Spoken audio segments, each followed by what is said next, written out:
A pleasant good morning,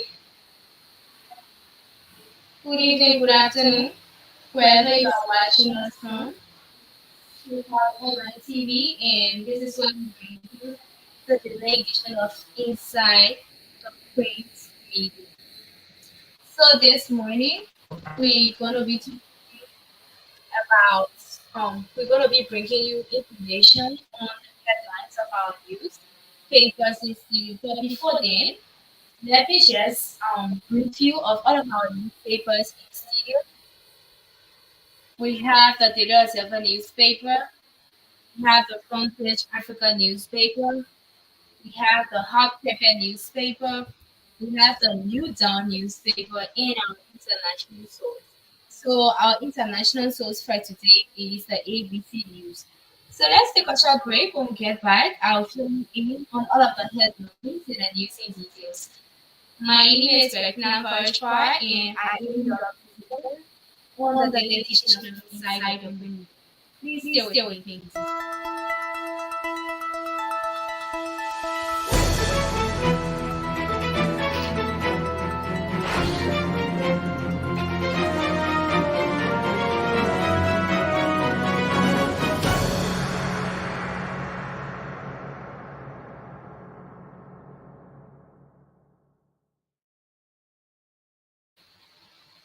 Would it ever come back?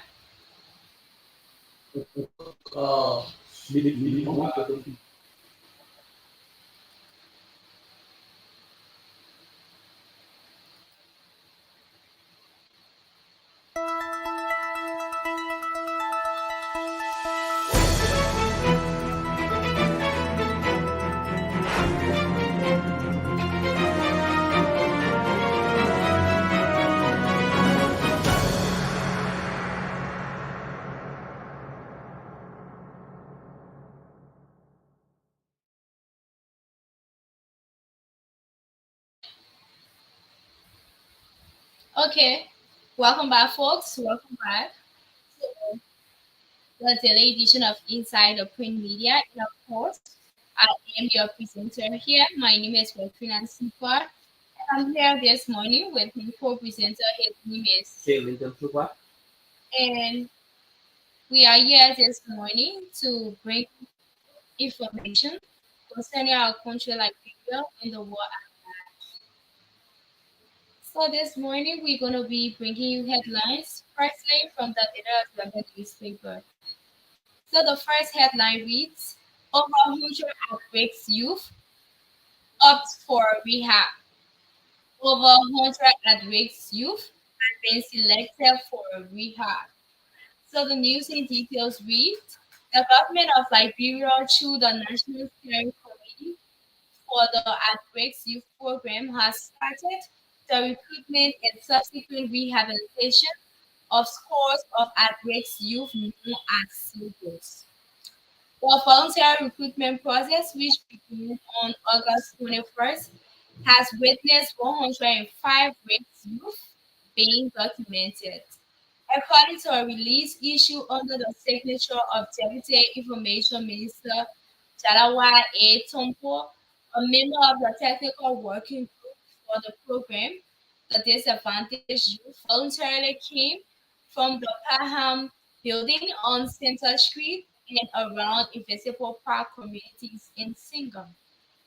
The release further states that 88 of the 105 registered at-risk youth are males, where 17 and females. Of the 88 males, or 538 were taken to U.S. Green Memorial Hospital in Dubogo to stay for the period of 2 weeks for detoxification before rehabilitation, Tompo said.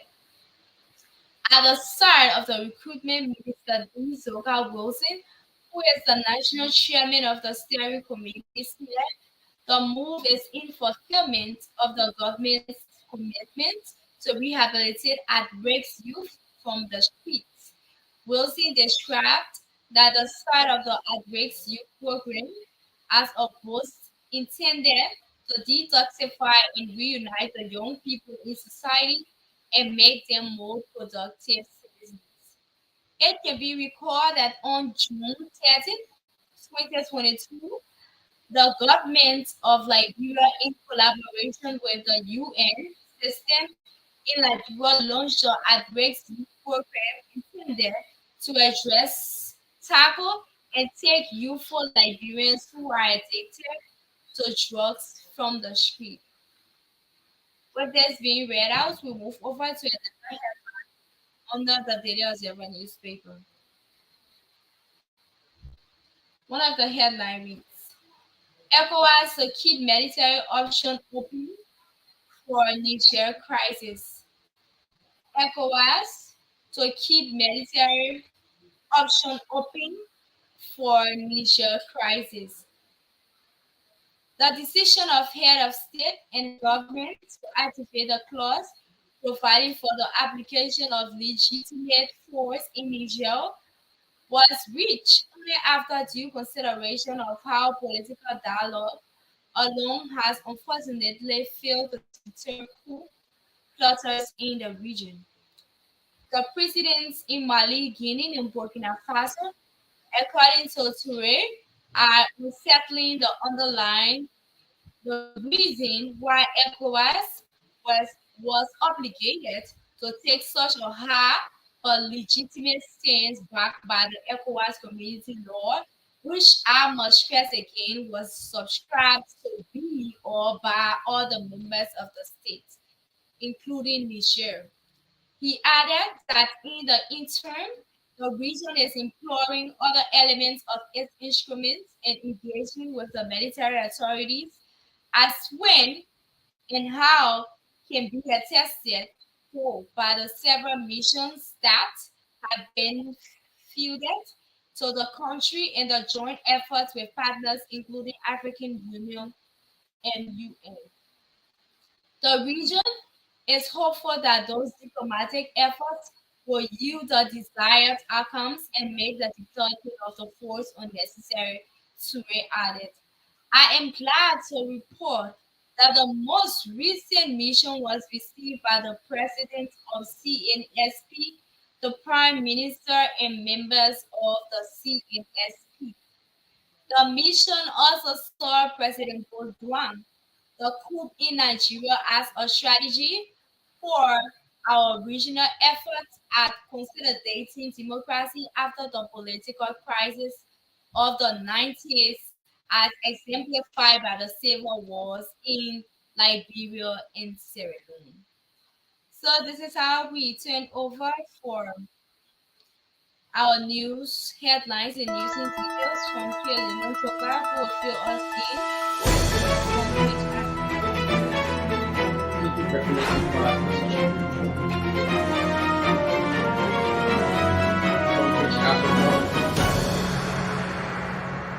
India rise export restriction.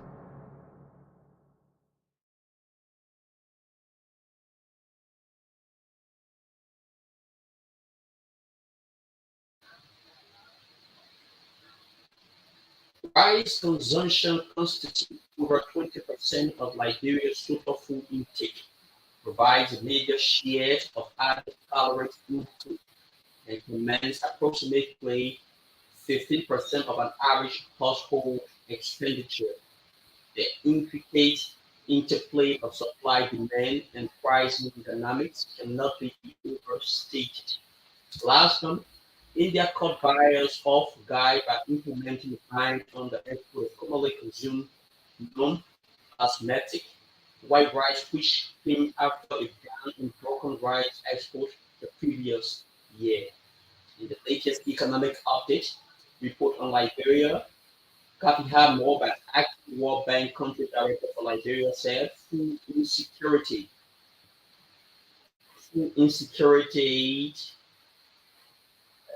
okay, mm, okay, coming.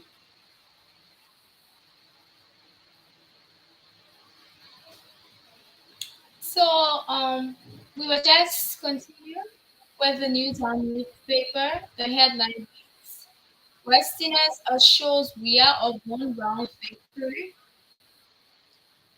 Westerners assure we are of one round victory. The news in details. Residents of Liberia Western region comprising Bome, Papolu, and Grand Cape Mount counties have pledged to support President George Weah to get a one-round victory in the October 2023 elections.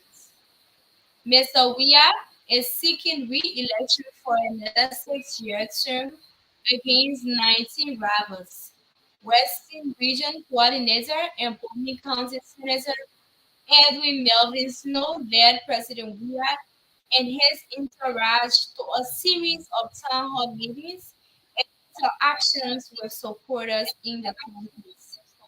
They interacted with residents in Todmanburg, Clay District, White Jacket, Omi County, as well as Bama, Bopolu City, in Bapolu County.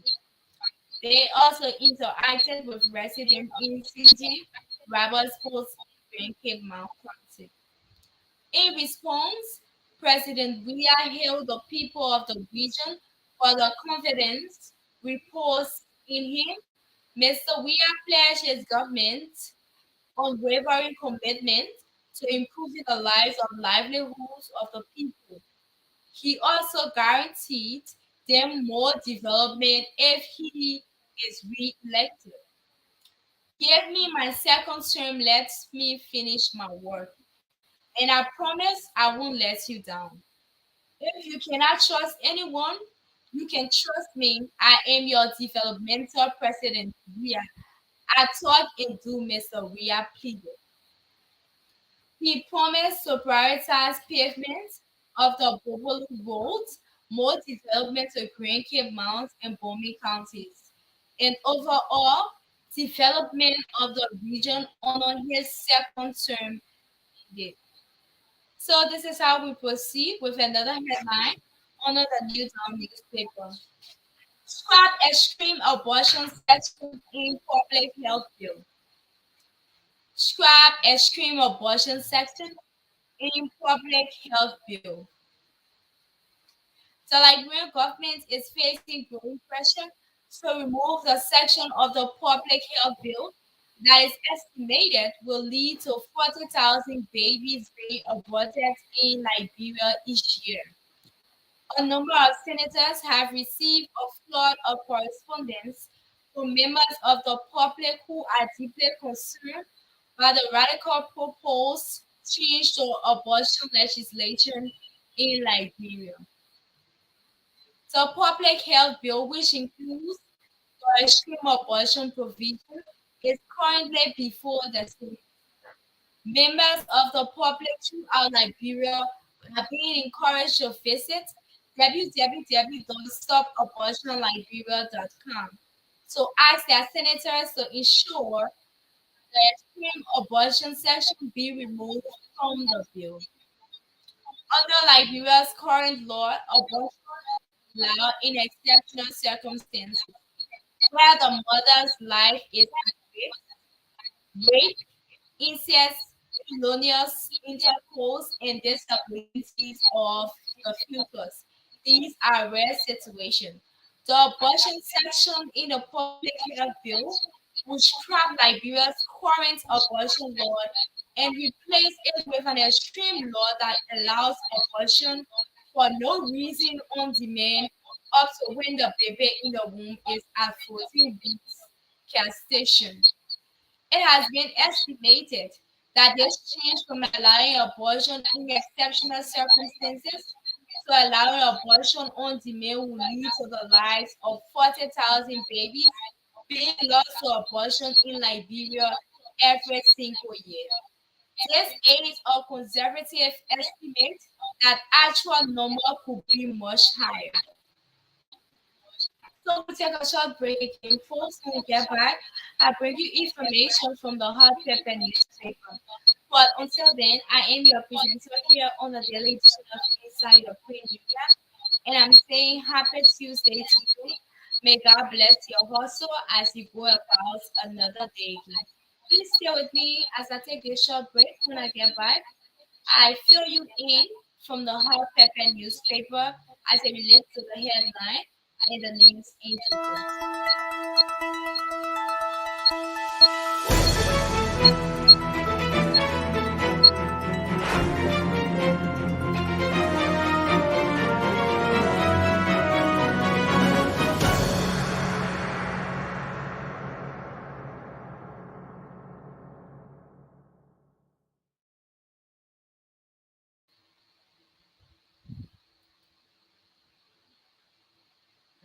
Switch it to microphone.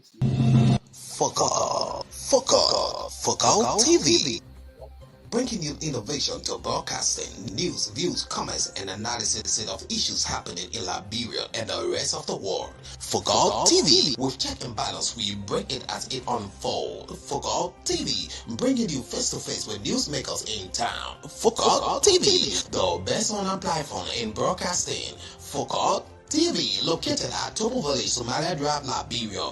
Be the part and experience the best in online broadcasting. Keep focal.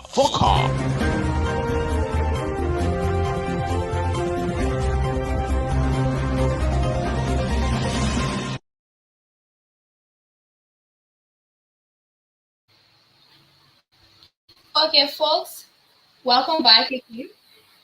Welcome back to the daily edition of Inside of Media. And we are glad to be back again. So I will resume from the hard paper newspaper standpoint. NEC elaborates on recruitment process, denies allegation of recruiting CDC partisans. NEC elaborates on recruitment process, denies allegation of recruiting CDC partisans. The news in details. The National Election Commission (NEC) says its attention has been drawn to a post circulating on Facebook under the caption "Breaking News," which was published on August 25th, 2023. The post alleges that NEC Board of Commissioners has ignored the recruitment procedures which call for the online application of Liberians and subsequent vetting or selection by a team but has dispatched special recruitment teams to Lofa, Rua Monserrado, and Nema counties to do a new recruitment and select their own workers who are believed to be seditious. The post further alleges that the scheme is intended to recruit seditious to occupy key positions as presiding officers, identification officers, ballot paper issuers, and pool controllers. The NEC is in no uncertain terms categorically denied these allegations. This story has no basis in fact. It is false and it is dangerous. It is a dangerous attempt to undermine the electoral process and expose the commission to disrupt and endanger members of its board of commissioners and staff. NEC said in a press release. Another headline on the hard paper newspaper: that debt leaves CDC shaking and heartbroken. President Weah says of falling accelerate members. Their death leaves CDC shaking and heartbroken. President Weah says of falling accelerate members. The President of the Republic and political leader of the Coalition for Democratic Change, CDC, Dr. George Manuel Weah says a tragic passing of four supporters of the party, the Girls of Weah Accelerate Group, is an unimaginable loss that has cast a shadow over their campaign. Paying an emotional tribute for the deceased partisan witness on Wednesday, August 23, 2023, at the CDC headquarters. President Weah said the incident has left the party and its hundreds of partisans and supporters shaking and heartbroken. According to the CDC Center Bureau, President George Manuel Weah, four lives were abruptly cut short. Two in the accident in Banga, one in Nimba, and one in District number 17. Some partisans and supporters who lost their life were wonderful Flomo, Nancy Bima, Edward Saki Bond, and Tinje Kamara. He wrote sedition and supporters of the coalition to channel their grief into a renewed commitment to the cause and stand united, shoulder to shoulder in the face of adversity. So this is how we move over to our international news. We are sorry today we cannot bring our news to you in full because of a major technical problem we are facing in studio. But then let's just continue with what we have here today and hoping that all of these technical problems will be resolved at a sooner date.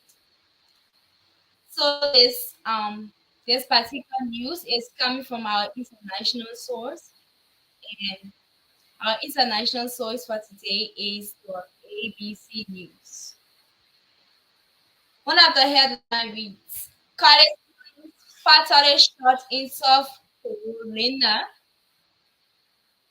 after trying to enter wrong house. College student fatally shot in South Carolina, sorry, after trying to enter house, police said. The student lived on the same street where he was killed.